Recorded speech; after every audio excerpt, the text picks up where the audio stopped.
I know. We just had to find out. I made it my personal mission to find out which is better.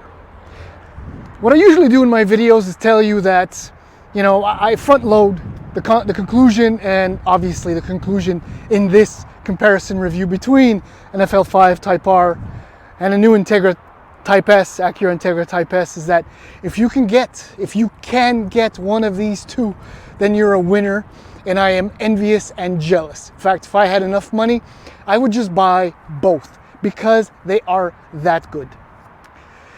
I'm of that generation where muscle cars came way, way before me.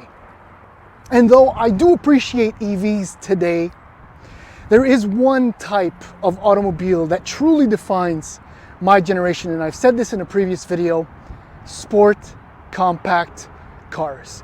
Everybody I know between the ages of 35 and 50, well, 55, I guess, yeah, at this point, so old, think back to the days of EF Civics and Mark II GTIs, and that's me. That's where I come in. This is my segment. I've owned a number of these cars, and I never, ever tire of driving them. I mean, in my 26-year career, I've had the opportunity of driving absolutely every new sport compact car available for sale in Canada, except one. Just one. A DC2 Integra Type R. That is the only car I have never driven in this segment, which kind of half fueled my desire and need to do this, because anyway, it doesn't matter. You see, Honda understood back in 2016, let's just say, that we needed in Canada, in North America, the Type R. And they figured out, though with a lot of initial backlash and controversy, that we needed an Integra to come back to. And the beauty with what Honda has done with these cars, Acura Honda, is that they stayed true or nearly to the original formulas that have made both cars absolutely brilliant. The one element, well, two elements, and they're related, is size and weight. That is inevitable. There's nothing we can do about it. But every other atom of DNA is true to an FK3, for example, or even a DC2 Integra Type R. Obviously, these cars are far more luxurious, a hell of a lot more expensive. But what I find in these cars is, my goodness, I think the hair is standing up on my legs. If you don't zoom in, you don't want to do that. These cars give me, as May said, James May, the fizzes. They elevate me. They lift me up to a sunnier, brighter time. They just make me feel good. And it's not for no small reason why. For example, the Golf R is still doing really, really well. The GR Corolla, we have a GR Corolla. And there are rumors that we're going to get, you know, other GR products from Toyota. These cars are still around. Sadly, the manual transmission in the GTI and the Golf R is dying. But the segment is far from dead thanks to the Koreans, the Elantra N, and so on and so forth. This is the type, the position that I'm in right now is, it's like I'm between two of the cars that I love most, new cars that I love most in this world, and I could not be more excited. And usually when we do like a two-car comparison, there's always a favorite amongst the two. But these two, this one has one very specific thing that is absolutely enjoyable, but it's equivalent. I absolutely love it here. Oh, you know what? I'm gonna shut up. Let's just do the walk around. We're gonna talk about pricing. We're gonna point out some of the visual differences, which, you know, white, black, which is kind of interesting at the same time. And then we're gonna go for a drive that, to me, is unforgettable and will never be replicated in the future. Please hang in there. Here we go. Okay, let's get the dirty business of business out of the way. That in Canada for 2024, $55,600. That in Canada for 2024, $51,330. The price difference is very easy to explain, and I will do so in the following video. But before we do so, let's just walk with me. The thing about what I was saying is the big difference is that what's interesting, and I've said this in my individual reviews of these cars, is that the FL5 Honda Civic Type R is gorgeous. No other Civic Type R has ever been more mature looking, more premium looking, and for that I absolutely adore it. It is so elegant. It's disturbingly elegant, in fact. And when I get over to the Integra, well, it is just like the FK8 Type R, which is all about cladding, add-ons, oversized, you know, kind of not unfinished, but nearly flares. Just badassness overall. The only difference, well, there are a lot of differences. My point is that this one has a spoiler, right? Whereas oddly, this one probably should have the spoiler. But because it's an Acura, I don't know. That is a question I asked myself ever since I laid eyes on the Integra Type S the first time. Why did they do it that way? Why not a big spoiler on this one's butt? But it doesn't matter because they're both sublime. Both have 19-inch wheels, front Brembo brakes. Both are equipped with adaptive and adjustable dampers.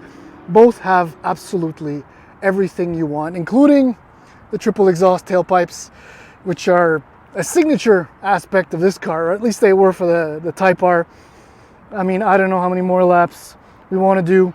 Serious rubber Sport 4S on this. I mean, this is some hardcore, I mean, you know, what can I say? They're dressed to impress and to work, and it totally works. What else can I tell you? Do we want to look at the trunks? Trunk size is kind of weird. This one, 695 liters. I won't show you that one. There's no point. 688 liters. So there, or maybe I got them backwards.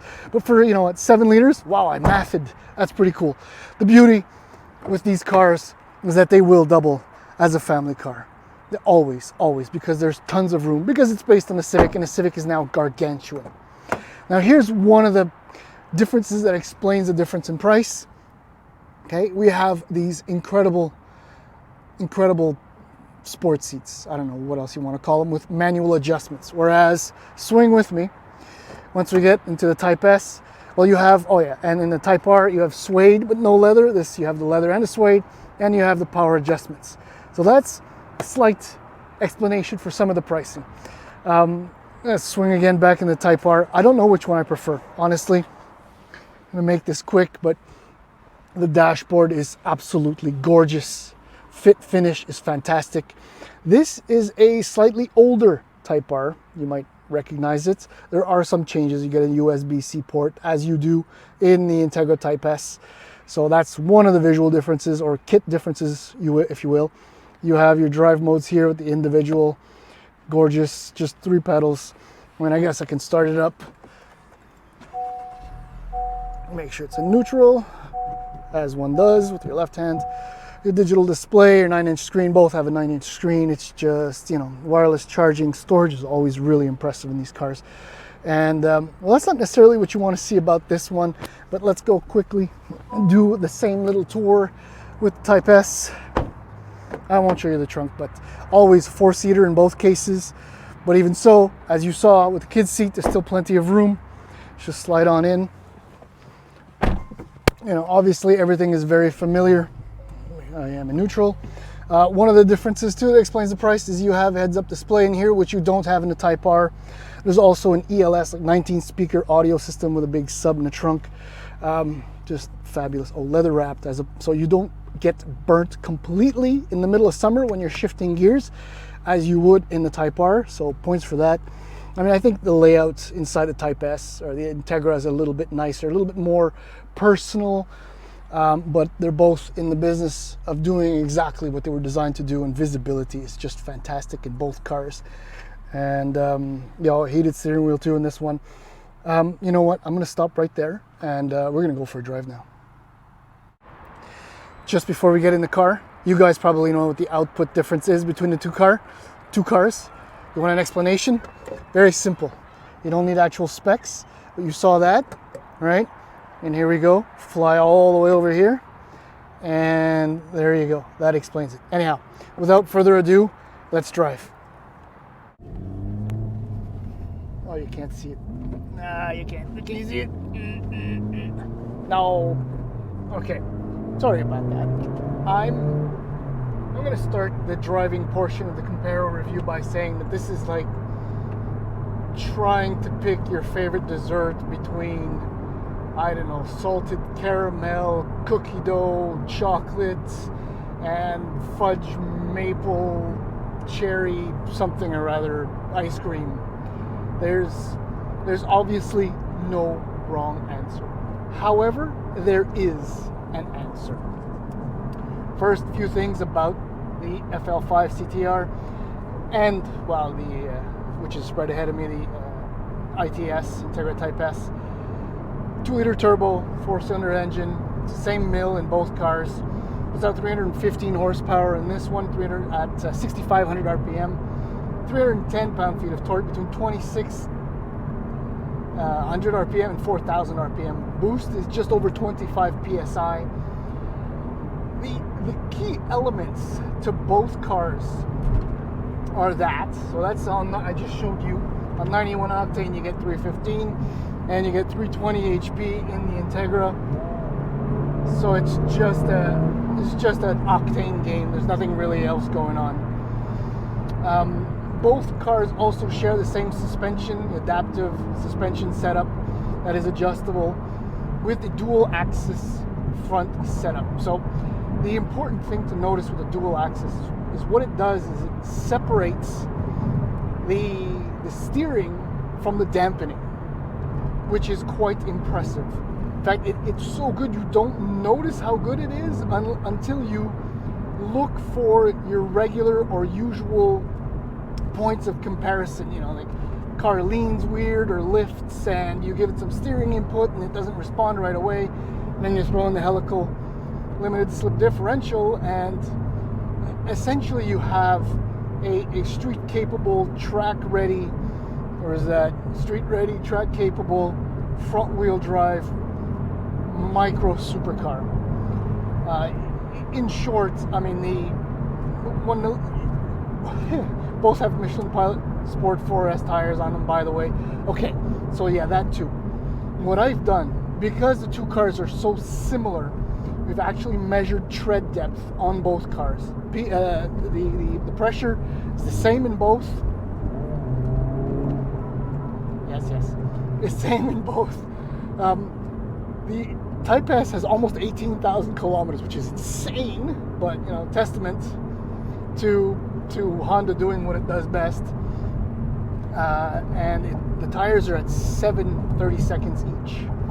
The CTR is at just over 15,000 kilometers. The front tires, which I suspect were in the rear, are at 7/32, whereas the rear are between 4.5 and 5. So obviously they were in the front before. All of that to say is that we've been driving for a couple of hours, and now we were so involved with the drive that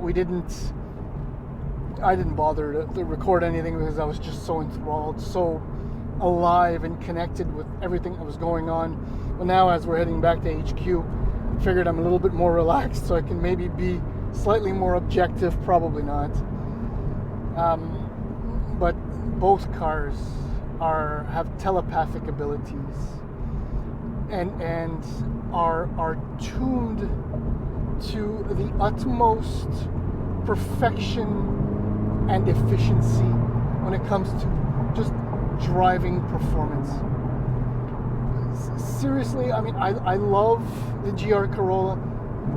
I love the new GTI, but Honda's car, I love the Elantra N, but what Honda does when they do what they do, they're unmatched. There's nothing else like them. The thing is, I will get into the Type S shortly. The thing is with these cars is just the efficiency comes from so many angles. One being weight. This one only weighs 3,190 pounds. I'll tell you the weight of the ITS very shortly. I kind of pointed at some of the differences between the two cars. That explains the price, and that also explains the weight difference. But you get into the Type R, and it's an immediate connection. Every time I get into an FL5, or every time I got into my FK8 or an FK8, it's immediate, the connection. It was the same with the GTI, but literally nothing beats, that. It really is on a whole other scale. Things happen. When it hooks, it digs. It's just incredible. And I do have a drive partner, obviously, because I can't drive both cars. And my drive partner still is a Honda fan, though he's kind of joined the Volkswagen club, having an Audi and an A4 and a Golf at the moment. But his point of reference when he got into the Type R was his 2008 Honda Civic SI, where you had to pin the revs to get anything out of that engine. And when he got into this, he said it was a mind, thing. And because the torque comes on, I mean, of the 310, as early as 2,000 RPM or even lower than that, you already have well in excess of 250 pound-feet of torque, something that you never had in previously non-turbocharged Hondas. The comparison has been done in sport mode for both. So both have normal, or comfort I should say, or normal, sport, and individual. The Integra Type S has a Sport Plus, whereas this has a Plus R. But the settings are slightly different, and the default, in my opinion, is Sport. So that's what most of the comparison is based on. The thing with the fact, or the fact that it now has a comfort mode means that Sport Drive mode is far, far harsher than on the FK8, which was the default base mode. So there's no compromise in the drive. However, in Sport, this car becomes very unpleasant at lower speeds in city streets, or on city streets like now. And that is especially true for your passengers who will be sitting in the rear. It's not back-breaking, but it's absolutely, totally uncomfortable. But that's not why you buy a Civic Type R. You buy it thinking of others, but it's really only for you. The car is fast.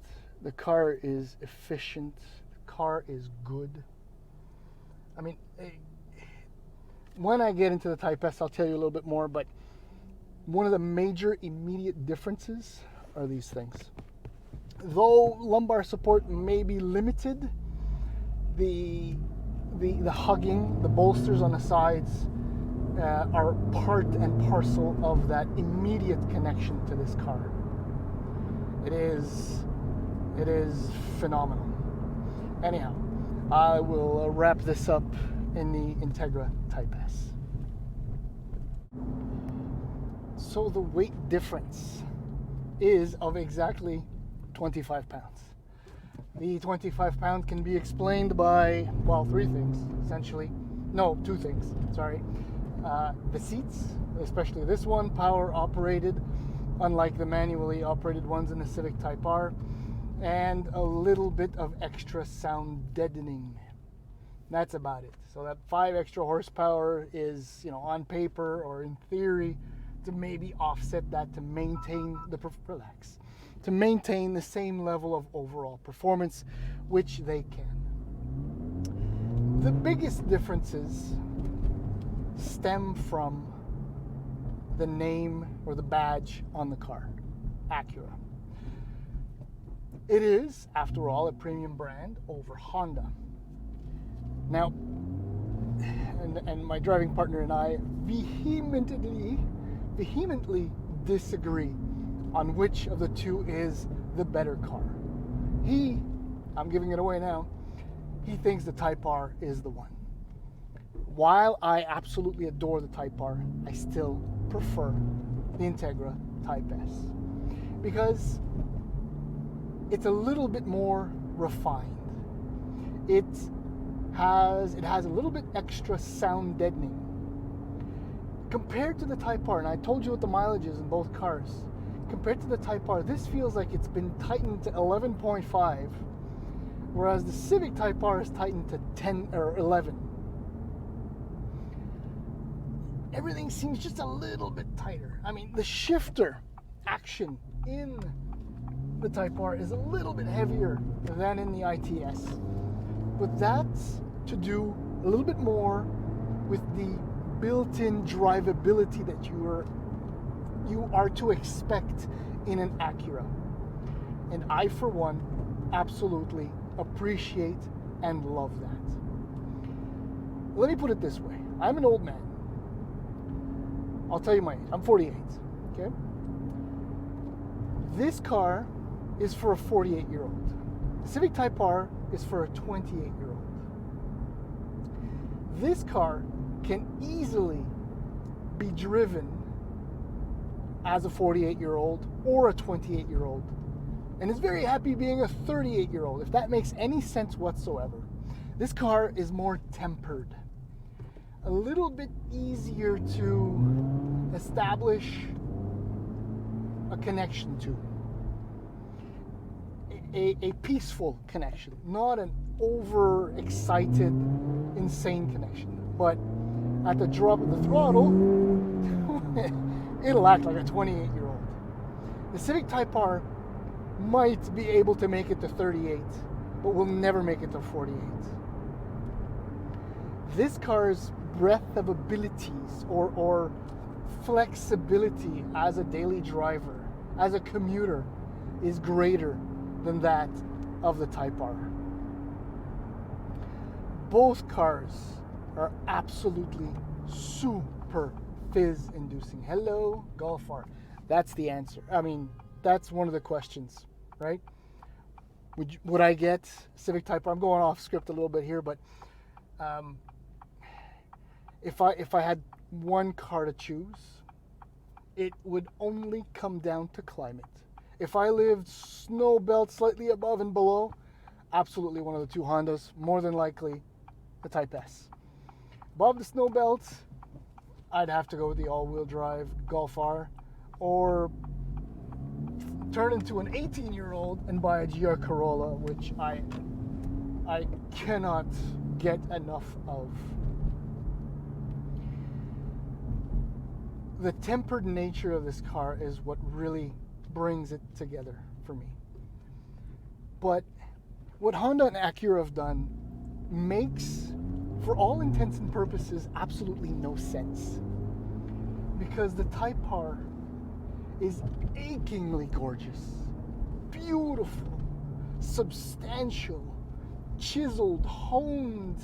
It's a masterpiece. It's a sculpture. It's beautiful. I'm getting goosebumps just thinking about it. This is not. It's far from ugly. It's not as ugly as an FK8. But I've said this in my Type S review. I mean, this car has everything tacked on in a slightly vulgar way. It's not elegant. It's not visually refined, whereas the Type R is. Don't you see the weirdness between the two? This one behaves like the Civic looks, whereas the Civic behaves like this one looks. Which surprises me in a way, well, that Honda or Acura decided not to put a spoiler on this one, or a rear wiper for that matter, but anyway. I love that. And another thing is, this one will do the pops and the bangs and all of that, whereas the Type R won't. Which it kind of goes with the styling, which doesn't go with the personality.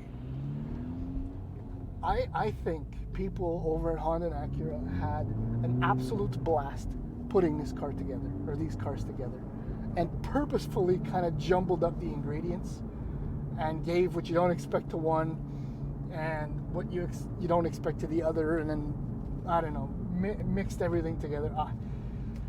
These are two of the absolute, hands down, greatest sport compact cars ever built, assembled, sold in North America, and I'm going to go so far as to say world. I mean, I haven't driven many Peugeot 206 GTIs, and I've driven a Renault Megane, but, you know, I'll stick to North America. And for all the reasons that I've enumerated about this car's behavior, I prefer it. And again, the co-driver, Olivier, absolutely does not agree.